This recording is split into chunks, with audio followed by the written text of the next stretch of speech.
Silmar, bom dia. Feliz 2025, seja bem-vindo de volta ao Dia a Dia Rural. Meu caro João, muito bom dia aos nossos do canal Terra Viva. Satisfeito aqui por estar voltando depois do período de férias, retornando aí com muito calor, muita preocupação com o clima aqui nesse momento, que está afetando já a agricultura brasileira, particularmente as safras de milho e soja, que a gente vai comentar daqui a pouquinho. Mas, João, vamos começar pelo mercado. Aliás, hoje, feriado nos Estados Unidos, né? E não é só pela posse de Donald Trump, o novo presidente americano, é o feriado de Martin Luther King, um feriado móvel que correria normalmente no meio da semana, ele é antecipado para segunda-feira para engatar já no final de semana. Então, na verdade, é um feriado realmente, feriado normal nos Estados Unidos. Não funcionam hoje as bolsas nem de Chicago nem de Nova York. Então, o mercado aqui no Brasil também está um pouco órfão por conta de falta desses indicadores. Então, o que nós temos agora é o mercado brasileiro, o mercado financeiro. Estou vendo aqui o mercado de câmbio. O mercado financeiro do Brasil totalmente na expectativa da posse e dos anúncios prometidos por Donald Trump, que toma posse agora à tarde, a partir, se não me engano, das 14 horas no horário brasileiro. Então, muita expectativa, todos os mercados bastante cautelosos aqui em termos de movimentação, por conta de alguma surpresa aqui nos anúncios na posse de Donald Trump. Tanto o câmbio agora estou vendo operando com leve queda de 0,3%, cotação da moeda americana em R$ 6,05. E o mercado de ações, da mesma forma, operando também com bastante calma, até pela falta de referência também das bolsas americanas. Queda de 0,3% no índice Bovespa na B3, a 129.990, quase 122 mil pontos neste momento. Outros indicadores de mercados que operam, o petróleo em Londres, que não é feriado, operando com leve queda de 0,9% a 80 dólares e 5 centavos o barril. Boi gordo aqui no mercado futuro B3, com leve alta de 0,4%, contrato de fevereiro a R$ 328 arroba. Outros indicadores que têm como disponível na manhã de hoje, café em Londres, operando com alta forte. O café continua bastante inflacionado por conta de preocupações, inclusive com a safra brasileira, que vai ser colhida a partir da metade deste ano. O Robusta em Londres operando com forte alta de 2,3% a quase 5 mil dólares a tonelada. De resto, bolsas de grãos sem operação, como eu disse, nesta segunda-feira, por conta do feriado nos Estados Unidos. Na sexta-feira, os mercados de grãos fecharam com forte alta na Bolsa de Chicago. Destaco aqui a soja na sexta-feira, fechou com valorização de 1,5%, uma alta importante de 15 pontos, refletindo preocupações, inclusive, com a safra sul-americana. Há problemas com o clima na Argentina e também aqui no sul do Brasil por falta de chuvas. Milho também fechou com alta, pela mesma razão, na sexta-feira, alta de 2,1%, trigo também com valorização em torno de 0,2%, café arábica subiu em Nova York, sexta-feira, foi em 0,4%, o algodão também fechou em alta, 1,3%, uma exceção aqui foi o açúcar. O açúcar bruto em Nova York, sexta-feira, fechou com queda de 1 ponto percentual. Portanto, João, esses são os sinais principais dos mercados nesta manhã de segunda-feira. Muita expectativa, como eu disse, com relação à posse do Donald Trump, tantos mercados aí operando com bastante cautela nesse início de semana. Silmar, então, como você já puxou o gancho aqui para a gente, está tudo pronto lá em Washington para a posse, então, do Donald Trump como presidente novamente eleito dos Estados Unidos. O Eduardo Barão, que é correspondente da Band lá em Nova York, preparou uma reportagem para a gente e vai mostrar, primeiramente, quais as diferenças do Donald Trump. Quem era aquele Donald Trump que assumiu, então, em 2017 e quem é o Donald Trump que assumiu o mandato hoje. De longe, é o esquema de segurança mais reforçado da história para a posse de um presidente aqui nos Estados Unidos. Ao todo, serão mobilizados quase 37 mil policiais e militares, incluindo tropas da Guarda Nacional e de várias partes do país. E a imagem que marca o ressurgimento de Trump pode ser o indicativo dos próximos 4 anos. Na foto oficial, como presidente, o semblante fechado, a cabeça inclinada e uma das sobrancelhas erguida. O retrato é similar ao de 2023, quando Trump foi fichado numa cadeia na Geórgia, no processo que o investigava por tentar reverter o resultado da eleição de 2020 no estado. As duas fotos são bem diferentes dessa de 2017, quando Trump sorriu para a fotografia oficial no primeiro mandato. A passagem de bastão contará com a presença do atual presidente Joe Biden e da candidata derrotada Kamala Harris, diferente do que aconteceu em 2021, quando Trump se recusou a participar do evento. Autoridades que seguem a linha ideológica do republicano, como a primeira-ministra da Itália, Giorgia Meloni, e o presidente argentino, Javier Milei, estão entre os convidados. Mas antes da posse, Trump conversou por telefone com outro líder, o chinês Xi Jinping. O diálogo aconteceu antes da Suprema Corte americana manter a lei que determina o banimento do TikTok por aqui. Segundo Trump, esse foi um dos temas da conversa. O republicano ainda disse que ele e Xi Jinping farão de tudo para tornar o mundo mais seguro. E para o agronegócio, o que pode impactar, então, essa nova presidência? O Gustavo Schwab, nosso repórter lá de Brasília, e o Felipe Alves mostram para a gente quais as possíveis diferenças a partir de então. Com a posse de Donald Trump como 47º presidente dos Estados Unidos, os produtos importados devem perder a preferência no mercado doméstico, conforme prometido pelo republicano ainda na campanha eleitoral. Mas e o Brasil? Como fica nessa história? No ano passado, os Estados Unidos se consolidaram como o segundo maior parceiro comercial brasileiro. E se comparado às maiores potências mundiais, como China e União Europeia, foi o único país onde o Brasil registrou aumento nas exportações, cerca de 10%. Diante desse cenário, o governo brasileiro não acredita que as políticas protecionistas de Trump poderão afetar o comércio entre os dois países. É importante lembrar que o Brasil tem um déficit comercial com os Estados Unidos, ou seja, o Brasil é um país que tem um superávit comercial robusto com o mundo, tem um déficit com os Estados Unidos, e o oposto acontece com os Estados Unidos, né? Os Estados Unidos acumulam um déficit comercial com o mundo, um superávit comercial com o Brasil. No ano passado, as exportações de produtos agropecuários aos americanos cresceram 36%, enquanto para o restante do mundo, o setor registrou queda de 11% nas vendas internacionais. Café e carne bovina foram os destaques. Por conta de muitos fatores climáticos que têm acontecido nos Estados Unidos, o Brasil tem conseguido ganhar mercado em alguns produtos e os Estados Unidos saltaram, da 8ª para a 4ª posição de maior destino das exportações brasileiras da agropecuária em 2024. Em 2024, o Brasil exportou para os Estados Unidos 2.980.000 toneladas de carne vermelha, 26% a mais do que em 2023.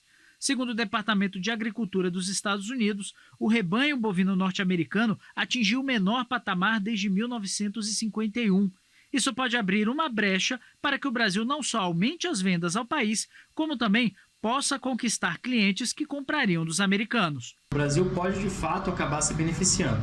Os Estados Unidos fornecem grande quantidade de produtos para o mercado mexicano, incluindo carnes, e o Brasil pode ocupar, sim, essa posição norte-americana se, porventura, as questões geopolíticas se tornarem aí uma variável chave em relação a esses dois países. E aí, Silmar, como a gente fica? O Trump ele foi eleito com muitas promessas, né? Até quando a gente fala da questão dos imigrantes, ele disse que ia mandar todo mundo embora, todos os imigrantes ilegais, mas eu vindo até para cá, para a redação hoje, lendo algumas análises, falando que, começando aí, que já não é possível, porque boa parte da mão de obra dos Estados Unidos é de imigrante. Então, isso já traria para eles mesmo um impacto irreversível na economia. Agora, como que fica aqui para a gente? Qual análise você faz desse caso, dessa situação, né?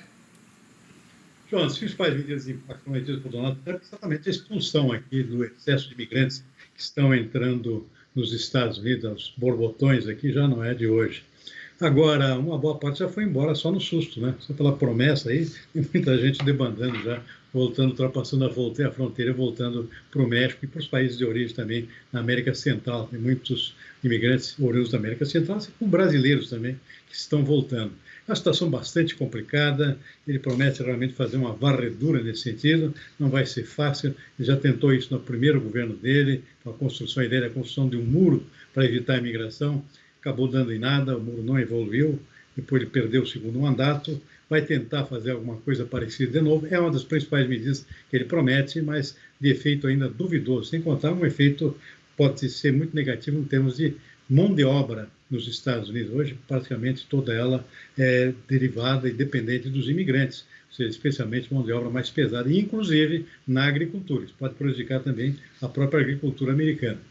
Bom, mas enfim, grande expectativa com relação às medidas que ele deve anunciar já começando hoje.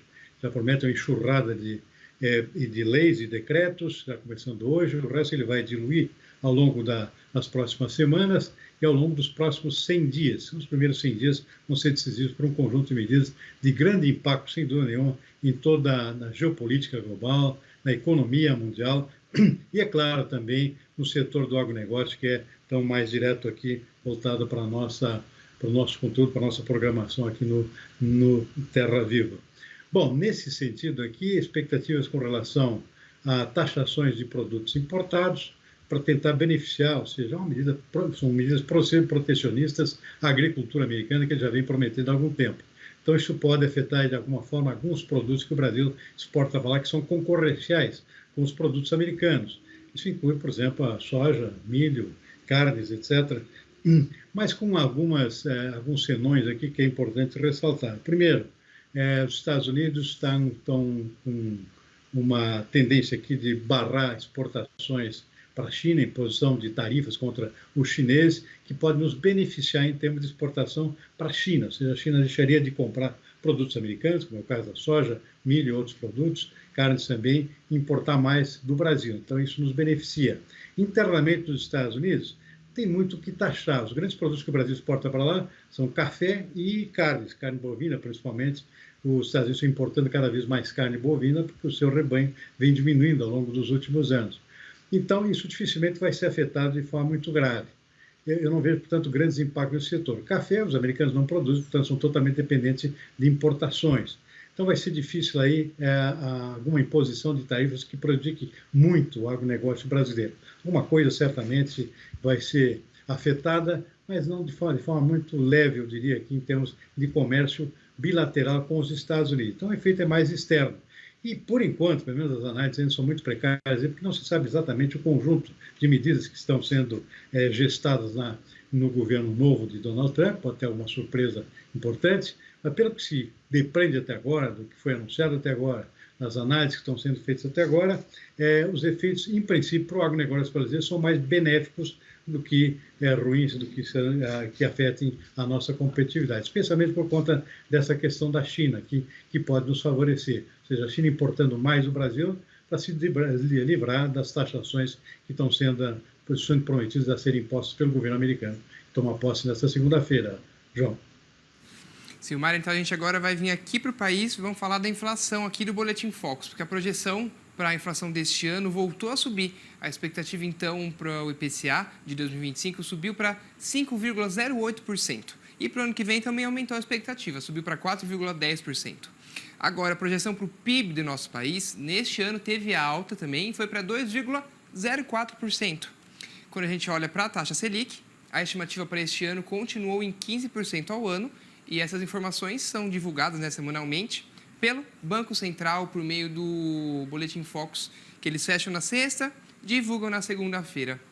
Então, Silmar, a partir disso, como deve caminhar a economia do nosso país? Ano passado a gente já fechou com inflação acima, né? Já estourou o teto.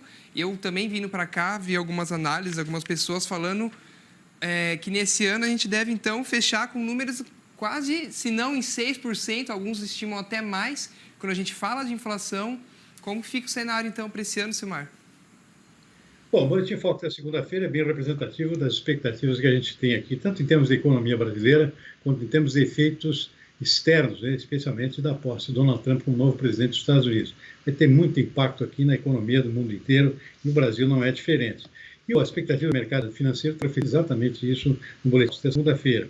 Tendência de uma inflação crescente ainda, a expectativa agora é fechar o ano em 5,08%, a expectativa era 5,00%, há uma semana atrás, isso vem sendo uma crescente aqui, a expectativa de inflação cada vez maior, e para o ano que vem, também uma para cima, de 4,05% para 4,10%. Ou seja, a tendência inflacionária em alta para os próximos 2 anos, segundo o Boletim Focus da segunda-feira. Isso leva a uma segunda consequência, que que é o aumento inevitável da taxa Selic, ainda mais do que já aumentou nesse ano de 2024. A expectativa do mercado agora fica em 15% para esse ano, uma taxa altíssima, isso vai emperrar a economia brasileira, sem dúvida nenhuma. A taxa atual está em 12,25%, então faz um aumento gradativo por cento no final do ano. Essa é a expectativa do mercado, portanto, da taxa de juros aqui, que é impraticável você investir com uma taxa de juros desse tamanho. Então, você deve dar uma emperrada no crescimento da economia brasileira esse ano. Vai ser difícil crescer muito diante desse cenário. E para o ano que vem também houve um aumento na expectativa da taxa de juros para 12,25%. Era 12% redondos até uma semana atrás. Então o mercado está muito pessimista aqui com relação à inflação, que vai continuar crescendo, consequentemente o Banco Central empurrando cada vez mais para cima a taxa de juros. A consequência disso é um PIB encolhendo um pouquinho esse ano em relação ao desempenho que teve no ano passado. No ano passado nós crescemos em torno de 3,5%, a expectativa para esse ano está em 2,4%, que até que não é ruim, considerando todo esse cenário ruim aqui, que sim, nós vamos ter pela frente, tanto na economia brasileira quanto na economia internacional. Mas é um crescimento bem menor que o ano passado, 2,04%. E para o ano que vem, a expectativa é de um crescimento ainda menor, de 1,77%, aliás, menor do que vinha sendo esperado até uma semana atrás. Então, são indicadores que não são bons, João. Não tem como esconder isso aí, tapar o sol com a peneira, porque o fato é esse, né? E sem contar as surpresas que podem vir pela frente com os anúncios que estão sendo esperados pelo novo presidente americano, Donald Trump, que pode mudar totalmente esses números, muito possivelmente para pior. E vem mais, então, dor de cabeça para o governo. Principalmente, a gente viu toda a briga que teve quando a gente fala dessa questão de aumentar a taxa de juros, né? Mas, inclusive, até agora, primeiro trimestre do ano, né? Até um momento em que o agronegócio puxa bastante, né? O PIB do Brasil, a economia. Então, a gente deve esperar, então, também mais briga quando a gente fala isso em relação à popularidade do governo.